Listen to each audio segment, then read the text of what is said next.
Hello friends, welcome to my channel Chemistry Tutorial. In this video we are going to learn the structural elucidation of papaverine. This is the structure of papaverine. There is an isoquinoline group, a methylene group, 4 methoxyl groups, a benzene ring. So now we shall go to the structural elucidation. Before that, opium alkaloids are mainly classified into two types, isoquinoline groups and phenanthrene groups. Examples for phenanthrene groups are morphine, we discussed in the previous video. The link for structural elucidation of morphine is given in the description. The isoquinoline group example is papaverine. This is the one we are going to discuss here. Papaverine is an opium alkaloid. Its melting point is 147 degrees Celsius. It is an optically active alkaloid. The structure of papaverine was established by Goldsmith and his co-workers in the year 1883 to 1888. Now the chemical constitution. The molecular formula of papaverine is C20H21NO4. The nature of nitrogen atom. The nitrogen atom is tertiary in nature. This can be proved by the addition of methyl iodide. It forms a quaternary salt, that is quaternary iodide. The reaction is papaverine with methyl iodide gives papaverine methiiodide. So this proves that the nitrogen atom is tertiary in nature in papaverine. Methoxy group. As we all know, the common method is Ziesel's method. Addition of Hi and the number of methyl iodide forms will be equal to the number of methoxyl groups. So here papaverine reacts with 4 molecules of hydrogen iodide to give 4 methyl iodide and papaverolin. So there are 4 methoxyl groups in papaverine. Presence of a methylene group, CH2 group. This can be studied by the sequence of reactions. Papaverine on oxidation with potassium permanganate gives papaverinol with the molecular formula C19H19NO4 CHOH, and this papaverinol on oxidation with hot KMNO4 gives papaveraldine C19H19NO4 CO, a ketone, and on prolonged oxidation with hot KMNO4 gives papaverinic acid C16H13NO7. Papaverinic acid is a dibasic acid and it still contains the keto group. You can see the molecular formula and the structure in the last section of the video.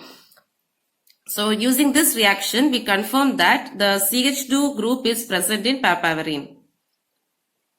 Oxidation of papaverine. Oxidation of papaverine with hot concentrated potassium permanganate gives a mixture of the following compounds: veratric acid, metahemipynic acid, pyridine 2,3,4 tricarboxylic acid, 6,7-dimethoxy isoquinoline 1-carboxylic acid. So to know the structure of papaverine, we need to study the structure of all the 4 compounds. So first we'll see the structure of veratric acid. Veratric acid, when decarboxylated, loses the CO2 and gives veratrole. Veratrole is a dimethoxybenzene. Hence, veratric acid is ortho-dimethoxybenzoic acid. This is confirmed by the synthesis. Para-hydroxybenzoic acid with sulfuric acid gives a sulfonic acid, which with treatment with KOH gives dihydroxybenzoic acid. On treatment with methyl iodide and sodium hydroxide, we get veratric acid, ortho-dimethoxybenzoic acid.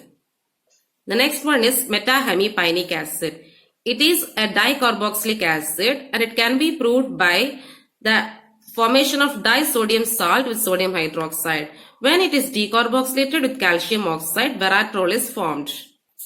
You can see in this reaction, when metahemipynic acid is treated with calcium oxide, we get veratrole. This shows that metahemipynic acid has 2 methoxyl groups.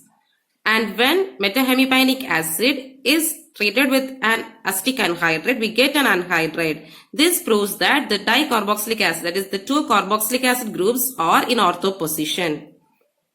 So we assign this structure for metahemipynic acid.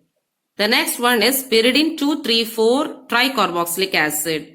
As the name indicates, it is a tricarboxylic acid and it can be proved by the formation of trisodium salt with sodium hydroxide. On decarboxylation, it loses all the CO2 and we get pyridine. This shows that this compound, pyridine 2,3,4 tricarboxylic acid, has a pyridine ring. The position of the three COOH groups can be determined by the oxidation of lepidine. This is nothing but the synthesis of pyridine 2,3,4 tricarboxylic acid. Lepidine is 4-methylquinoline. 4-methylquinoline on oxidation with KMnO4 gives pyridine 2,3,4 tricarboxylic acid. So the positions of the three carboxyl groups are C2, C3 and C4. 2, 3 and 4. The next one is 6,7-dimethoxy-isoquinoline 1-carboxylic acid. It is a 1-carboxylic acid. So with sodium hydroxide it forms monosodium salt and this shows the presence of one COOH group, and on oxidation it forms pyridine 2,3,4 tricarboxylic acid. With calcium oxide, it is decarboxylated to give dimethoxy-isoquinoline. On further oxidation, it gives metahemipynic acid. This is shown in this reaction. This is 6,7-dimethoxy-isoquinoline 1-carboxylic acid. This on oxidation, we get pyridine 2,3,4 tricarboxylic acid. The methyl groups here gets oxidized to acid, COOH, and with calcium oxide, this COOH gets decarboxylated to give 6,7-dimethoxy-isoquinoline. And this on further oxidation with KMnO4, we get metahemipynic acid. So from these, we can derive the structure of papaverine. The first one is veratric acid, and the isolation of veratric acid indicates the presence of group 1 in papaverine. This is veratric acid. So we will have this benzene ring OCH3, OCH3 and this carbon. So this part. The isolation of 6,7-dimethoxy-isoquinoline 1-carboxylic acid indicate the presence of group 2. This is 6,7-dimethoxy-isoquinoline 1-carboxylic acid. So leaving this COOH, taking all the other groups along with this C, this part is also present in papaverine. Let us take this carbon as CX and this carbon as CY.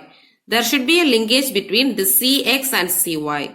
The total carbon content in first part is 9 and in the second part is 12. Totally 21 carbons. But from the molecular formula, we know there should be only 20 carbons. So the CX and CY are the same, must be the same, and this must be the methylene group. Based on this fact, the structure of papaverine is assigned as follows, and with this we can explain all the reactions I said in the first step. I hope you remember this set of reactions I showed you. Papaverine gives papaverinol, papaveraldehyd, and papaverinic acid. So here you can see papaverine on oxidation we get papaverinol, CH2 becomes CHOH. This on further oxidation we get a ketone, papaveraldehyd, CHOH forms CO because it is a secondary alcohol, it forms a ketone, and this on further oxidation we get papaverinic acid. The OCH3 is converted to COOH and COOH. Finally, the structure is confirmed by the synthesis. And the synthesis was proposed by Bide and Wilkinson in 1945. And it involves two steps.